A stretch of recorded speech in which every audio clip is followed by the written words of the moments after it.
everyone knows that uh, in the industry prior to COVID, it's a battle of egos. Mm. You know, it's weird, huh? So because it's, oh, I'm better than you, or you're not doing this, you're not performing the duty. When it's time to organize the show or this or that. There's no. I can go on and on, but it's important to sit down and to say, okay, have I done something wrong? Have I been respectful? Have I treated the people I'm working with nicely? Have I performed my duty? Have I you ask yourself constantly all of these questions, and as you answer your own questions, then you'll be able to determine, have I remained humble? Have I been professional? Have I been, you know what I mean? It's sometimes, I won't lie, um in the atmosphere and the environment you're in, someone will come in, you know, uh, with a big ego, and then your ego will come out, and then it's like the battle of the egos.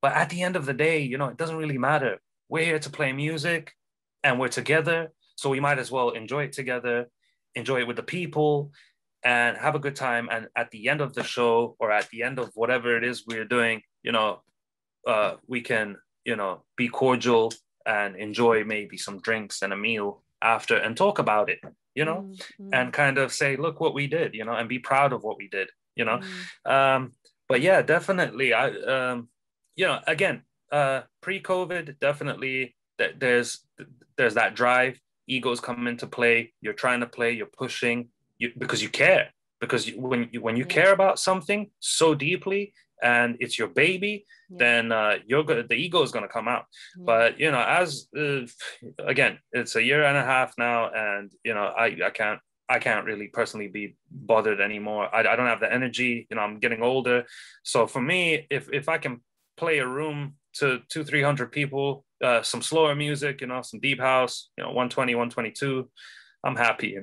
I'm not a kid anymore. I don't need 10,000 people and blaring rave.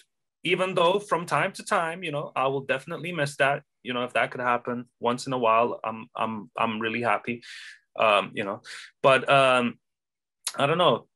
My mental state, and kind of my perception of the music industry and what COVID has shown it to be, and with the whole relevance and everything that we just spoke about, it's kind of like, if someone calls me, hey Dave, I'm organizing a party, I need some help to do this and that. Sure thing, buddy. I'm gonna help you. Oh, hey Dave, you want to warm up the party? You want to play?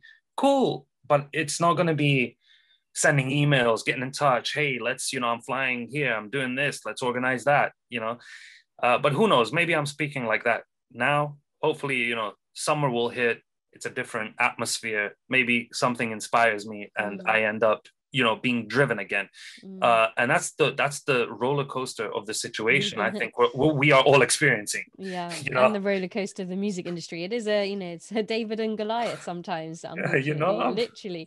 And there is a hell of a lot of ego. And I think you said it well. At the end of the day, you're proud of, you spend so much time, you sacrifice so much to be in this industry, and you're proud of what you've sacrificed, because how could you not be, right? And you're proud of, hopefully, not everybody has the talent to read a room. It's not something you can read in a book. It's not something you can go to university for. It's a very much an intuition. It's a feeling.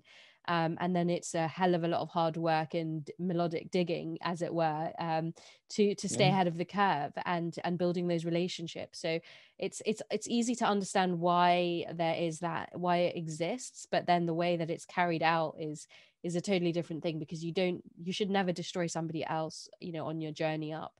It's like you said, like everybody plays a role in your success, and you should always be grateful for that. And some good nuggets here. Listen to more insights on the Mission Makers podcast through Apple, Spotify, and YouTube.